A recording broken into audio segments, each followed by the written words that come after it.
Good morning, everybody. It's Brian from Hashware Hub. It's about 8:30 a.m. Eastern Time, April 2nd, 2018, and we're coming to you with a brand new trading video. This is on Bitcoin, as many before haven't been. But first, if you're new to us, hit that subscribe button, hit the notification bell, because we got lots of crypto TA here. Also, what we've been asking everybody to do is to like the video, and it's been working really well. So if we can keep that up, that would be awesome. So go down, hit that thumbs up button. Doesn't cost you anything, and you'll feel good. You'll feel good about yourself. Let's put it that way. Anyway, so let's get right into it.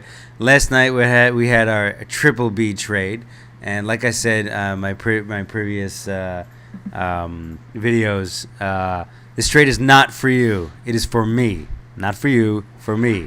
It's a high risk, I would say, dumb trade, likely to fail.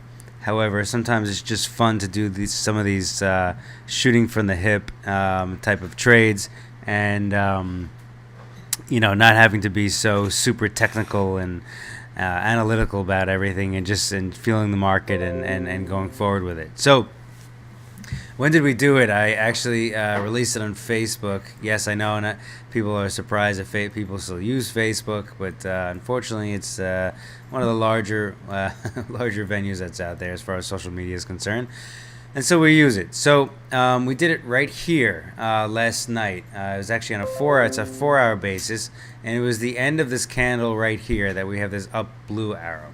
Okay, the last video we made, which was yesterday morning, I think it was right. We were right here on this candle right here.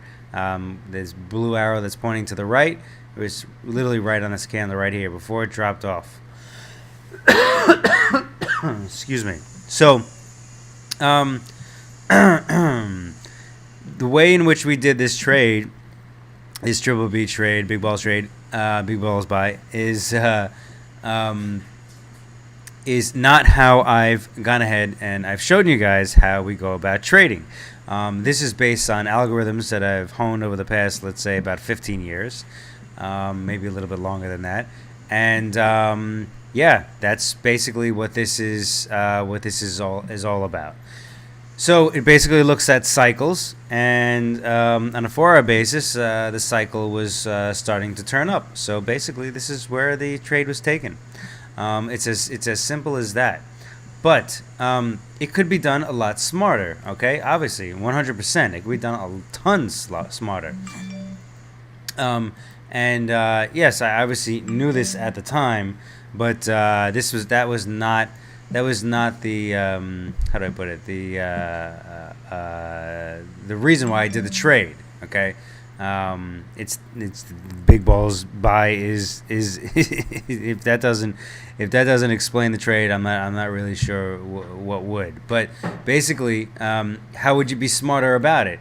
I mean, so clearly, we run up, right? We run up here, and we had drawn this trend line, right here, and you could even say, okay, fine, maybe that wasn't the trend line, maybe this is the trend line, right? Right, but even still, doesn't make much of a difference because of the fact that this candle right here, which we bought at this top right here, at the end of it, would most likely make some sort of retracement down, right? If not here, right? So that's one way you can go ahead and make it much smarter as far as an entry point is concerned. That's the first thing. The second thing is that anytime you have 3 points, well, you can draw a channel. So you have a point here, you have a point here, and you have a point here. And you could draw this channel. And you could say, well, okay, let me wait for it to come back down to this channel. And you can go ahead and purchase sometime down over here, right? So it doesn't need to be done the way like this. And so these are two very simple ways to go ahead and make the trade much more profitable and much smarter. Okay, but that's not what the trade was all about. Next way could be basically on this RSI line right here. Okay, and this RSI line is something that goes back for quite some time, where it hits a lot of these tops, right? Boom, boom, boom, all the way across, right? and this is on a 1 hour basis, okay? And you can see what's happening here. Now, if you even look at it on a 4 hour basis, right, it's even more relevant, okay? It's even more relevant. And so we haven't broken above it yet, right? We haven't broken above it yet. So you would wait for this thing to break above it in order to go ahead and take that trade. All right. Next thing too is that we are most likely going to get rejected from this red trend line right here. Right? And we did. We did exactly that. The next candle, the candle after that, the next, 2 candles after that, we got rejected by this trend line. And looks like we're coming back down again, right? So these are a lot of things that the algorithm does not take into consideration, and this is part of what I teach you guys or talk about here, guys, is low risk entry points. This is not a low risk entry point. That's why I said from the beginning it's super high risk and has a very high likelihood of losing. And the expectation is the same still right now. My stop loss is about 6,400, the bottom right here. Okay, and so yeah, I mean, you can call this a swinging for the fences type of trade. It's not something that I do on a regular basis, but I think it's, at the very least, I wanted to do it to go ahead and illustrate, what is a kind of a good trade and what is a bad trade. And even though I'm coining this already as a bad trade, there's a ton of super high-end analytical, advanced, quantitative type of analysis that's actually behind it. Very, I haven't even touched upon this. I haven't even mentioned it or showed it or anything else like that. Which has a very, very high probability of success for as risky as it is. But it's done with a huge stop loss, as you can see. So, and this stop loss is actually not all that big, to be quite frank. But from a technical standpoint, yes, there's a lot of hurdles this thing needs to overcome. Okay, so one of the things, so let's look at things now a little bit more traditionally as the way I've been presenting it before in the past. So we had this 1 hour resistance line. Remember, we made our video right here, right at this candle right here, where it was making basically like a triple bottom, right? And I said, yeah, normally the more this thing jackhammers away at this, I think I said it on this video, the more likely it's going to bust through. Now, it busted through, right, on pretty high volume, and then somebody came in with a very large buy order, which turned this all around, okay? Now, we had drawn this 1 hour resistance level of 6,832, and the market literally came right up to it, right? It pierced through it, and then came back and tested it for some time, and then it moved back up. Okay, the 4 hour resistance line, we were drawing it at 7,410, but remember that candle was still open, and we were saying we were going to update it to about 7,026. And so 7,026 gets us where? Right here. Right about here. Actually, basically right where we are right now, right? About 16 points higher than where we are right now. So the market basically ran, after it pierced through this 1 hour resistance, it basically came up to the 4 hour resistance of 7,026. All right, and that's where we are right now as far as a 4 hour resistance level is concerned. Okay. Now, if we continue to move up, the 7,026 as far as the resistance level is concerned, it's going to go away. We're going to turn that into support.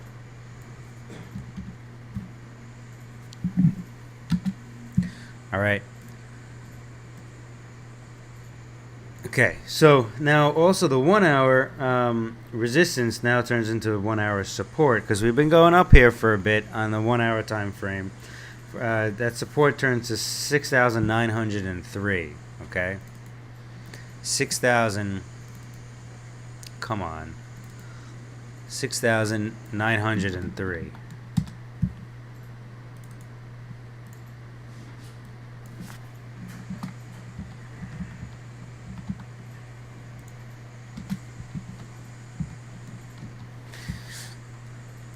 Okay, so we're now sandwiched between this 4-hour resistance and this 1-hour support. Okay, now if we continue, like I said, if we continue to kind of go sideways along this resistance level, the chances are we're going to remove this away. And that's a good thing, because we do want the market to go up for a triple B trade, right? And we want the market to go up overall anyway. We also have the 55 EMA. The 55 EMA is now below where we are trading. Okay, now the 55 EMA may prove to be a support level.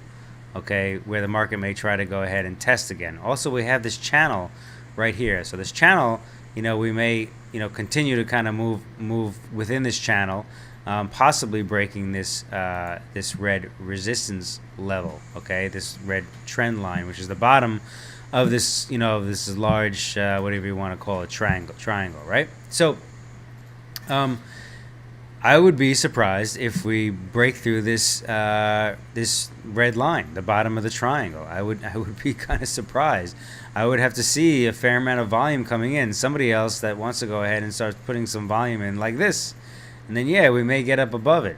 All right? And then good chance we'll start moving our stop loss up for our triple B trade.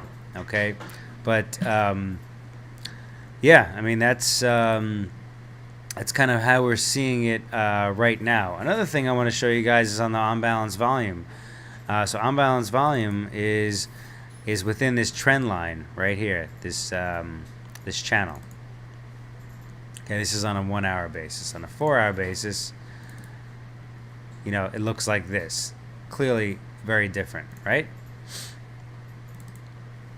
So the RSI, in a similar fashion, is also within this trend line. So let's also go ahead and let's go and take a look at the Laguerre. And thank you for the person who said to favorite these things. And now I have it right here. And there we go. I added it twice. No thanks. I don't want to add it twice. It did it anyway. Anyway. All right. So on a 1-hour basis, where as far as Laguerre is concerned, we're kind of topped out here. So it would want to go ahead and drop back down to get it to an oversold basis. But it doesn't mean that we can't stay here for some time, but it could happen. The likelihood of it happening diminishes as time goes on. 4-hour basis, we are also at a overbought territory, but not super overbought, right? We could get much more. As far as the Laguerre RSI is concerned, and then it could also go sideways, and the market could go up and possibly break through this red line here. So, what this triple B trade is not saying, I am not saying that I am calling a market bottom.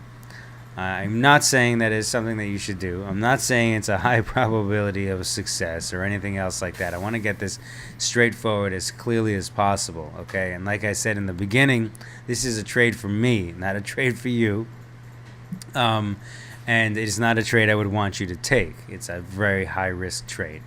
So I did think somebody mentioned that it sounded as if they did take the trade and they got out somewhere around here. I think they said like the 6,900 level or something like that. I forgot it was 7,000 level, something like that. Yeah, good for you. So you picked something up. That's that's good, but I do not want you guys to take this trade at all. Hope I made myself clear. So yeah, so that's really about it. Just wanted to kind of have fun with this, and let's see where it takes us. Have a great day, and we'll be speaking to you guys soon. Thanks.